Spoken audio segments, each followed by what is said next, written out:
maamadan waa Soomaali hadalkeeda horey muu maqashay haddii aadan hadalkeeda horey u dhageysanin oo aadan muuqaalkeeda arkin aniga ayaa kula wadaagayo waxay ka hadlaysaa wax weyn waxay fashilisay sir ay gabdho badan oo Soomaaliya oo qurbaha ku nool ay sameeyaan sirtaas ayaan rabaa inaan idin la wadaago waliba hadalkeeda aan wada dhageysano balse marka hore muuqaalka Lexar oo si faafis uu meel dheer u gaaro isla markaana aragtidaada iyo sidii kula tahay qaybta seefaalada in wala wadaag duqdan muuqaalka ka muuqato oo geeri maahana gabowga uusan u dhineen waxay ka sheekeynaysaa wax gabdhaha yaryar xitaa ay ka xishoodeen waxay ka hadlaysaa arrin gabdhihii yaryaray xitaa in ay sameeyaan ay ka xishoodeen kuwa sameynayana ay la gabanayaan arrintaas ma taqaana waa ajaanib jaceelka waxay sheegtay in ay jiim dhigato oo maaragtay dadkan biraha qaado ee carcararo ay ka mid tahay waxay leedahay marka gabdhaha da'deeda ah oo jiimka isla dhigtaan dhammaantood waxa u wada xareysan wiilal cadaan ah oo ajaanib ah ayay guryaha ku haystaan marka waxay leedahay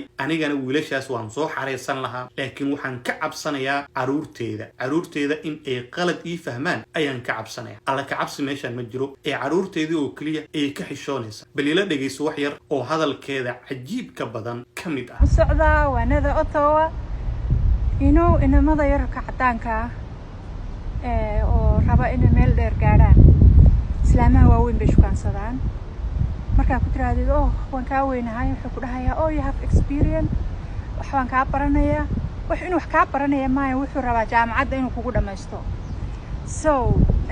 experience-kaas anigu anaa Afrikaanada lacag university kama bixin karo laakiin gabdhaha isla shaqeynoo dhan inama yar bay jaamacadda ka bixiyaan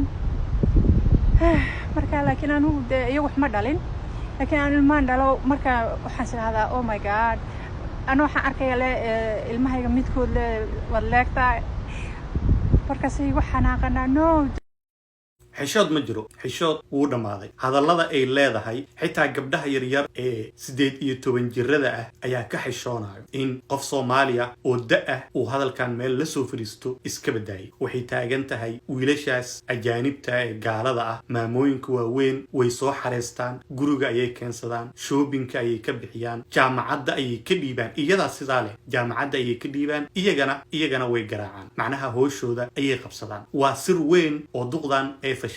maamooyinka waaweyn ee mar hore Yurub tagay iyo America ee halaabay oo duqdan oo kala ah waxyaabaha noocaas ah ayay sameeyaan waxa arkay maamo la leeyahay 30 sano 40 sano nin maysan guursan waa yaabaysa laakiin maamadaas waxa guriga u joogo wiil yar oo soo korsatay oo gaal ah wiilkaas hooshi dhan qabto markuu weynaado way iska burinaysaa mid kale ayay haddana keenaysaa ragga homelesska ee nolosha ka dhacay iyo kuwa meelaha jiimka jooga ee mashaqeystayaasha oo kaliya ay soo xareystaan iyaga biilo iyaga shaqeeyo wax walba maamooyinka ayaa qabto subhanallah runtii waa wax aad looga xishoodo qof weyn oo cirra ah oo madaxiisa mid madow aan laga soo helaynin inuu maanta waxaas nala horimaado umadan meeshay u socto ilaahay baa garanaa muuqaalkan hadda uu soo gaaro qabo oo si faafis uu meel dheer u gaaro isla markaana gabdhaheena yaryar ay iskaaga ilaaliyaan dhagarta ay u maleegayaan maamooyinkan nolosha ka dhacay